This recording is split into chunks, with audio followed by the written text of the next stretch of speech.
If you don't want me to leave you, you'd better be careful, Adam. My husband, Adam, was sneering at me with an ugly smile. Next to him, my mother-in-law, Olivia, had the same creepy grin. That's right. We'll use you as much as we can, they said. Seeing this, I had to hold back my laughter.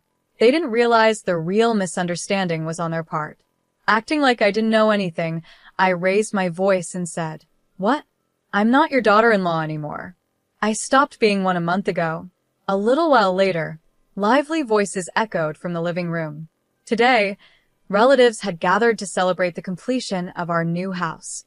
The guests invited by Adam and Olivia must have been shocked by the sudden turn of events. When they rushed into the living room, their faces turned pale. "You've done something terrible. How could you do this?" they said. But I stayed calm. "Don't worry. Everything is already set on my side. Now, the counterattack begins. My name is Jessica Jones, and I'm a nurse at a small clinic in town. I live with my husband, Adam, and my mother-in-law, Olivia. We got married a year ago when I was 32. At that time, I was working at a big hospital where I first met Adam, who was a patient there. He was in the hospital because of a broken bone. Adam seemed to fall in love with me at first sight and started chasing after me during his stay. "Jessica, I've never met anyone as kind and beautiful as you. Please think about having a serious relationship with me, with marriage in mind," he said. Even after he was discharged, Adam kept expressing his feelings for me. Eventually, his confident proposal, along with the fact that he worked at a big company, touched my heart. To be honest, I also really wanted to get married. It felt like the right time to settle down. Even though our relationship was brief, it was possible to move forward quickly as we were adults. However, my dad was a bit critical of my decision. "Hasn't it only been 4 months since you two met? Do you really need to rush into marriage? Are you sure there are no problems?" he asked. "There's no problem at all, Dad. You always worry too much," I replied. "You were raised in a single-parent household, so I understand why you're concerned," he said. I had lost my mother at a young age. When I was young, my father raised me on his own. He was often busy, and now he is on a work assignment out of state. Eventually, he gave his approval for my marriage, and we had a big wedding because the Jones family has many relatives. But soon, I realized that my happiness had peaked at that moment. My dad's worries had been right all along. When we got married, Adam suggested that we live with his mother. Adam's father had passed away a few years ago, and he was worried about leaving his mother alone. Since I was raised by a single parent, I understood how important it was to care for a parent. So I agreed. I knew living together could cause problems, but before the wedding, my mother-in-law seemed friendly and cheerful. Thinking things would work out, we chose a duplex apartment, hoping it would help us live separately, but close. But my expectations were too hopeful. Right after the wedding, Adam and his mother's personalities changed completely, and I found myself being treated like a servant. After we got married, I decided to change jobs to a clinic that didn't require night shifts, thinking it would be easier if I got pregnant. Knowing I had more time, my mother-in-law insisted I take on all the housework. Talking to Adam about it didn't help. He became focused on work and left everything at home to me. "Take care of my mother for me. I'm tired from work. Don't bother me with such small things," he'd say. "Small things? I'm really struggling here," I'd reply, but Adam didn't care. "The problem is you can't handle it well. Wives are supposed to manage these things smoothly. Why can't you?" he would always say. Adam, who used to be so caring before we got married, lost interest completely after. His change was deeply disappointing, and I felt drained. I never imagined I'd be in such a situation, but I couldn't bring myself to tell my dad. I didn't want to trouble him so soon after getting married. I tried to tell myself that Adam and Olivia were just stressed from the new living arrangement, but their behavior only got worse.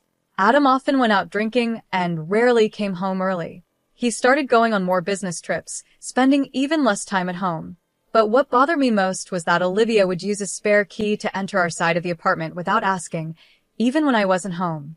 She took my personal belongings without permission, not just jewelry and bags, but also clothes that didn't even fit her.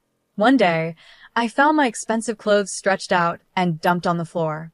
I almost cried, but I decided to confront her. "Please don't use my things without asking. Using the spare key to come into our place when I'm not here is an invasion of privacy, I said firmly. But Olivia ignored my complaint. What are you talking about? Moving between family members' rooms is natural. There's no such thing as privacy in a family, she said. At that moment, my frustration took over. Please apologize. This is completely unacceptable, I said, trying to stand my ground. Unacceptable? What an exaggeration. I'm a person too, and there are things I won't tolerate. If I have to, I'll call the police, I replied, my voice firm. Olivia's face twisted with anger, and she shouted back, it doesn't matter. We're family after all. Enough already. I was stunned and didn't know what to say. When Adam got home, I told him what had happened, hoping he would understand. But he didn't. As he was about to head to the bathroom, he said coldly, I thought you had some skills as a nurse, but you really are incompetent. Those words hit me hard. I felt like my world was falling apart. This was too much to handle. In that moment, I knew I had to get a divorce. I didn't want to worry my dad, but I began to think about how to bring it up and how to stand up to both Adam and Olivia. A few days later, Adam suddenly brought up the idea of buying a house. He was very excited about building a custom home to his taste, and I pretended to go along with it. Might as well let him build the house he wants, I thought. The harassment from Adam and Olivia continued, and I became more and more disheartened. As the new house was almost finished, it was a month before the move. Next month is the move. Are you done packing? Adam asked. It's almost finished. I've put away the clothes and dishes we don't use anymore, I replied, pointing to the stacked boxes in the corner of the room. Adam smiled widely. Good for you. I'll take you to the new house too. Someone as useless as you can be grateful that you're going, he said. But by then, I had already made up my mind. I'm not going with you. Please, I want a divorce, I said, my voice calm but firm. What? He snapped, clearly not expecting this. I'm done being a servant for you and your mother. I want a divorce, I repeated. The moment I said those words, Adam's face twisted with rage. He raised his hand, and before I knew it, I was on the floor from the force of his slap. Don't get cocky. You're not a house servant or a wife anymore. You're a maid. Pay $300,000 to celebrate the new house, maid, he yelled. I held my cheek where he had slapped me, looking up at him in shock. I couldn't believe how cruel and inhuman he had become. Adam raised his hand again, but this time, he also lifted his foot, ready to strike me further. His words were like knives, cutting me deeply as he mercilessly insulted me. I just put up with everything on the surface, but inside, I was planning my revenge. I wasn't satisfied with just getting a divorce anymore. Adam didn't notice me smirking as I crouched down. A month later, we moved into the new house. It was a custom-designed house that Adam had carefully planned.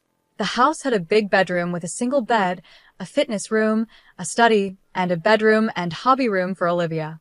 But, of course, there was no room for me. Even a single stool in the kitchen was considered a luxury, as Adam had said. Adam was very proud of his work. Adam's attention to detail shines through. How wonderful this house is. Your mother must be so happy to live here, he said, satisfied. This makes me a proper adult now. I'm glad I could do this for my mother. I watched their shallow display of affection, but I kept a cold, distant look. I whispered softly, well, what a wonderful thing. I'm sure the relatives will be surprised by this. It was a small trap I had set. As I expected, Olivia immediately took the bait. That's a great idea. Why don't we invite all the relatives to see this beautiful house? Let's have a party to celebrate the new house, she said eagerly. Yes, let's do that. Maybe I'll boast to my uncle and cousins too, Adam added. Excited, the two of them contacted their relatives and began planning a big housewarming party. Olivia, who loved to show off, busily prepared for the event, using me to do most of the work. The first big event in the new duplex finally took place. About 15 people, mostly relatives from the Jones family, gathered. With so many people, the house was filled with lively chatter. Olivia dressed up stylishly to welcome the guests at the entrance, while Adam proudly showed off the house. As expected, the pair who loved to show off made sure everything was perfect. The interior was decorated with elegant touches, soft lighting, and houseplants, creating a pleasant atmosphere. The table, decorated with flowers and fruits, was set with fine Chinese ceramics. Classical music played in the background from Adam's home theater, where a screen displayed beautiful foreign landscapes. It was like a hobbyist's dream. Meanwhile, I was busy cooking in the kitchen. Adam's clueless relatives saw me working hard and commented, "Jessica, you're doing so well. Adam is lucky to have a wife as beautiful and hardworking as you." "That's not true," I replied, forcing a smile. Just then, Adam came over to me. "Come over here," he said, without explaining why. Okay," I answered, feeling uneasy. Even though I was still in the middle of cooking, he grabbed my arm and led me to another room. Soon Olivia followed, giving me a stern, cold look. "I saw you looking happy when my uncle praised you," Adam said. "That's not true," I replied. "Don't lie." "You were smiling," he said, looking down at me with a cold sneer. "If you don't want me to abandon you, be careful." Olivia, standing next to him, was laughing too. But I didn't let it bother me because I had a plan. I quietly glanced at the wall clock. It was almost time for my plan to begin. With a playful expression and tone, I said, "What? I'm not a daughter-in-law anymore. That ended a month ago." "What?" They both stared at me, shocked. I stood up confidently. "Do you remember what Adam said a month ago? That I'm no longer a wife, but just a maid? Olivia, you've been treating me like a maid too. So, you don't see me as a daughter-in-law either, right? What are you trying to say?" Olivia snapped. As I started speaking, the atmosphere shifted. Adam seemed thrown off and couldn't hide his confusion, while Olivia was still snorting beside him. "Yes, exactly," she said. "Since you're useless as a daughter-in-law, we treat you like a maid." While she said this, I could hear murmurs coming from the living room. My plan was starting to unfold. I secretly smiled. "That's right," I said. "I'm not a daughter-in-law anymore, and I'm not a maid either. I'm leaving this house." As soon as I said those words, the murmurs from the living room grew louder. Adam and Olivia noticed the noise and began to panic. "What's that sound? Is that my voice?" Adam asked. The two of them rushed into the living room, where the relatives were glued to the screen, watching a video. It was painful for me to watch, but it was necessary. The screen showed a moment where Adam was verbally abusing me and raising his hand to strike me. "What is this?" Adam shouted, his face turning pale. The relatives were all staring at him with stern, cold looks. Overwhelmed by their gazes, Adam trembled. I had secretly recorded that incident from a month ago, when he declared I was just a maid. I had been gathering evidence of my husband's abuse and my mother-in-law's bullying for a while. Of course, I needed it for the divorce, but my anger didn't stop there. I held on to these recordings as part of my plan for revenge, specifically for this day. During the housewarming party, I had set the video to play automatically. I knew it might inconvenience the relatives, but it was a necessary step. "Adam, what does this mean? How awful." "I couldn't endure such a thing," one of the relatives said. "This is," Adam stammered, his face pale, as he faced the cold stares of the relatives. He was unusually shaken. Seizing the moment, I slammed the papers I had been hiding onto the table. "There's no escape now. Please sign here." "We are getting a divorce," I said, presenting the divorce papers I had prepared for today. "I'm done being just a maid." "I want a divorce," I said firmly. "Divorce? This is no joke, just a typical marital issue," Adam replied. "Typical? Is it normal to abuse and hit your wife? That's not a marriage." "I'm sick of you," I said. As I spoke, I could see the relatives nodding in agreement. After watching the video, it was clear to everyone who was in the wrong. While Adam hesitated to sign the divorce papers, I decided to present my final move. "Also, it's clear you've been having an affair." "I have solid proof of it," I said, watching his face pale. "What?" he stammered. "I've always suspected something was off, especially with your earnings not increasing. So, I hired a detective agency to gather proof. It turns out your affair is with the daughter of a client CEO. This will definitely affect your career," I continued. I spread out the photos and documents on the table for everyone to see. The images showed Adam and the woman entering a hotel together. "Don't look. Please don't look," Adam shouted, frantically trying to cover up the evidence as he lunged forward. I could barely hold back my laughter at how desperate he looked. "I will be seeking a fair share of assets from both you and your partner. Since she's also married, there might be claims from her side too," I added. "It's not that's not right," Adam stammered, but he couldn't explain what he thought was wrong. As usual, Olivia jumped in to defend him. "What are you talking about? An affair is nothing. It could even be seen as a mark of a real man," Olivia said. "I've told you many times that you're not fit to be a wife because you can't forgive even this much." She still didn't realize how her comments were making the relatives uncomfortable. I looked at her coldly, deciding it was time for my next move. "Olivia, do you remember the terrible things you've done to me?" I asked, taking out my smartphone. I had set it up to control the videos. I selected a specific clip and projected it onto the large screen. The video showed everything: how she made me do all the housework, including laundry and cooking, how she entered my room without permission, and how she used my things. There was even footage of her trying to wear my clothes, stretching them out until they were ruined. As the screen displayed Olivia's rude behavior, including scenes of her throwing laundry and criticizing my cooking, gasps of surprise echoed from the female relatives. When the video showed Olivia sneaking into my bedroom, the room was filled with shocked whispers. Everything was perfectly captured by the surveillance cameras I had set up. "What is this? Filming our house without permission? This is a violation of privacy," Olivia screamed angrily, but it was too late. It was ironic for her to claim a violation of privacy now, after she had denied my right to it before. Filming inside a home might be seen as a privacy violation, but in this case, it was necessary to show the truth, I said calmly. I no longer cared about any accusations. After all, it was Olivia who barged into my room uninvited and acted as she pleased. It was clear who was in the wrong. The screen clearly showed Olivia going through my clothes and accessories like a thief. "Stop it. Don't look," she shouted, her face finally turning pale.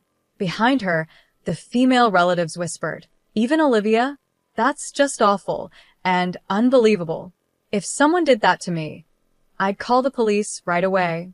Their criticisms grew louder, and Olivia became more flustered. I pointed at her and spoke loudly. "What I can't forgive the most is that you broke a keepsake from my late mother. It was precious to me, and you tried to laugh it off. You haven't even paid a cent for the repairs. Do you understand how much pain you and your son have caused me over this past year, showing no human empathy?" At that moment, the relatives finally took my side.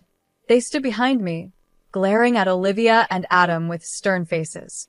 "Olivia, Adam, apologize to Jessica," one of them said firmly. "That's right. Don't you feel any shame for what you've done?" added another. Though Adam and Olivia were still hesitant, the pressure from the relatives finally made them apologize. I'm sorry, they said, but their words were hollow and insincere. Still, I decided to accept the apology in front of everyone. With a gentle push from his uncle, Adam reluctantly filled out the divorce papers. After he signed, I felt a wave of relief and thanked the uncle. "Don't worry. If there's anything I can help with in the future, please don't hesitate to ask," he said. "You've been through a lot, and if you need anything moving forward, I'll be here to support you. Just get in touch." "Thank you," I said.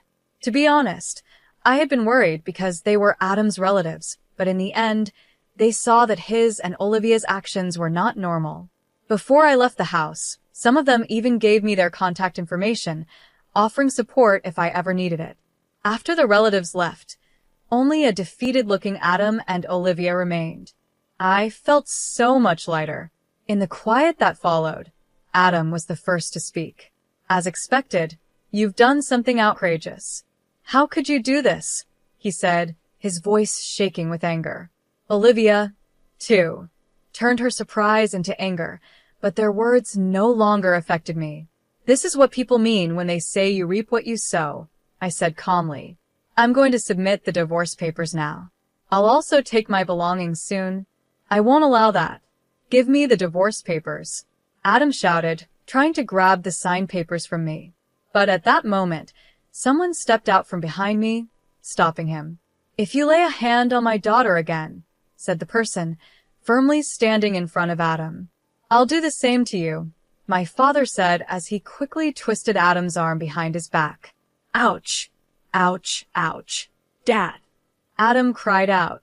Right on time, my father appeared, and I moved to his side for safety. My dad, my only supporter, had been informed of my plan in advance. He had rushed over from his remote work location after hearing how I was going to stand up for myself today. No, it was just a small joke," Adam pleaded, trying to downplay everything. "There's no need to pretend anymore. I know everything the affair and what you've done to my daughter," my dad said firmly. When I found out, I was furious. "Ouch! It hurts." Adam cried out again as my dad's grip tightened. My father was much bigger than Adam. When he was younger, he kept fit with boxing and US football, and he still kept up with running and weight training. Adam, on the other hand, enjoyed watching movies and dining out, and he had gained some weight over time. He was no match for my dad. Being a single father who had raised me with care, my dad was even more determined to get justice than I was. He looked at Adam with a cold, serious expression. "About your affair partner," my dad continued. "She's actually the daughter of the president of my company." "What?" Adam stammered. "Then you work at TCH Company?" "That's right. I'm the executive vice president of TCH Company," my dad replied.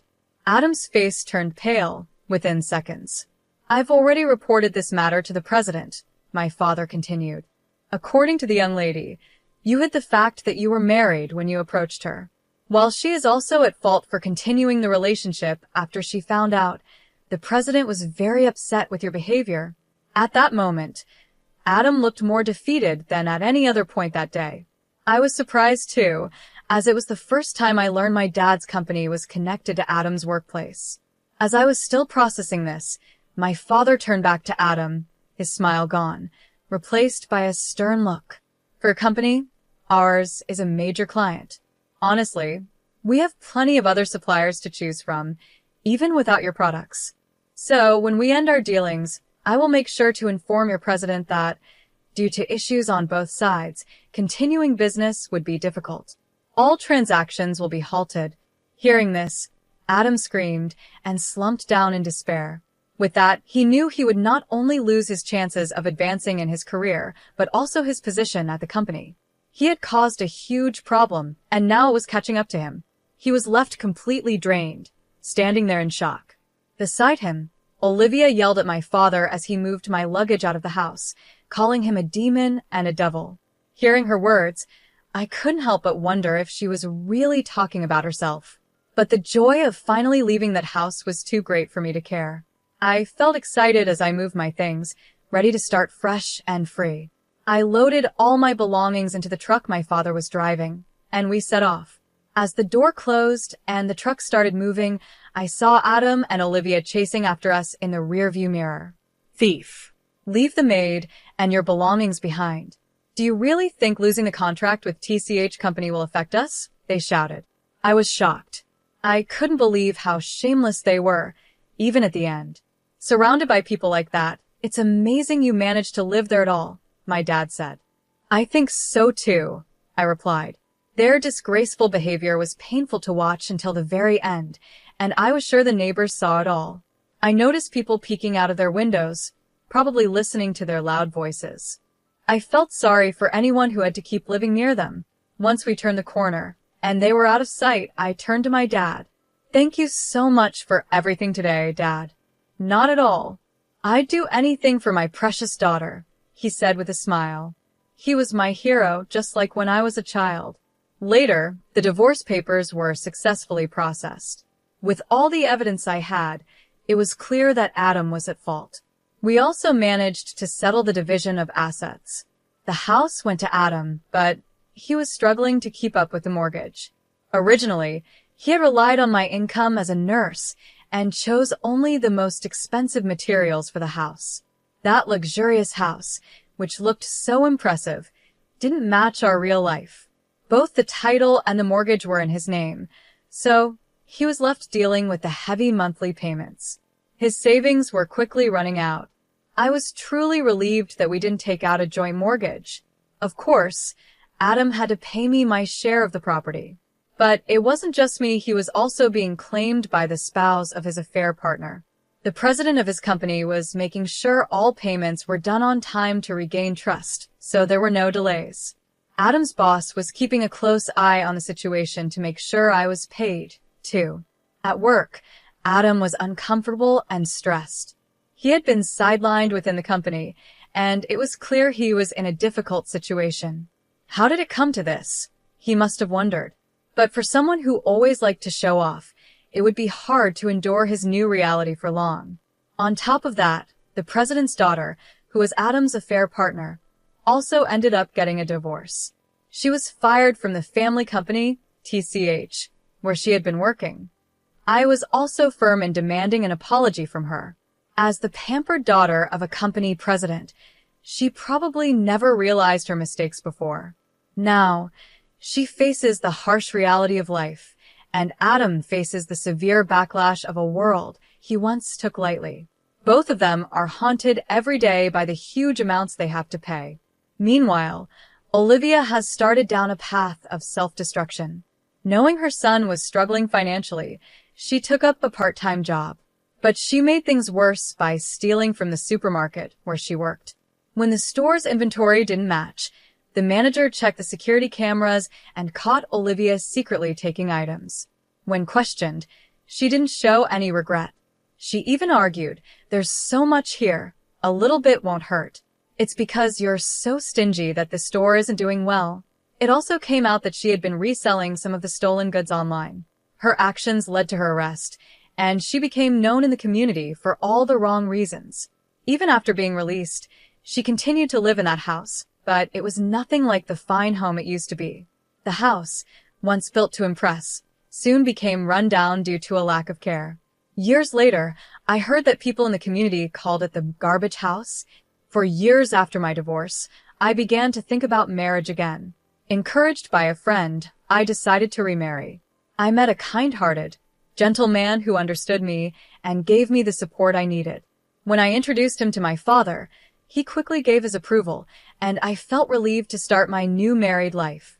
Later, we were blessed with energetic twin boys, and our home became lively and full of joy. Raising twins was challenging, but the support of our parents was a huge help. My in-laws were warm, thoughtful people who always respected my opinions on parenting. After all the hardships I had gone through, I felt deeply grateful to have met such wonderful people. My father adored his grandchildren, and the way he smiled when playing with them was something I had never seen before. "Peekaboo. Look, it's Grandpa." "Oh, Dad, your face is so unguarded," I'd tease. "Really? Do you think so?" he'd say, trying to hide his smile. But it never lasted long, and he quickly returned to his gentle, doting expression, fully embracing his role as a loving grandfather. Seeing him so happy made my heart overflow with joy. Beside me, my husband smiled warmly and leaned in close. "Thank you for giving me such wonderful children. Let's keep building our happiness together." "Yes, thank you so much," I replied. Moving forward, I'm committed to creating a loving, warm family. Together with my beloved family, I look forward to building a new life filled with joy and happiness.